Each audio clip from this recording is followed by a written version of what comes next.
Welcome to Luca is a Billionaire, where the only thing I invest in is your answers. Start by powering down and unplugging the PC from the wall outlet. Open the case using a Phillips screwdriver and ground yourself to avoid static. Verify your power supply rating and connectors. Most modern GPUs require an 8-pin or two 8-pin connector. Measure available clearance. Ensure at least 3.5 inches for the GPU length. Confirm the motherboard has a PCIe X16 slot and that your BIOS supports newer cards. Update BIOS now if a newer compatibility fix exists. Backup important data before proceeding to avoid surprises. Begin by unscrewing the GPU bracket screws and disconnecting any power cables.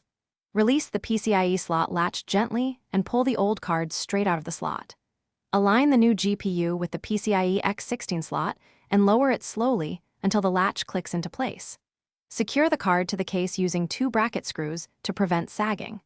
Attach the necessary 8-pin or 6 plus 2-pin PCIe power connectors from the PSU. Double-check that cables do not obstruct fans or airflow before closing the case. Power on the PC and install the latest GPU driver from the manufacturer website immediately. Reboot after driver installation to ensure the kernel and scheduler recognize the new hardware.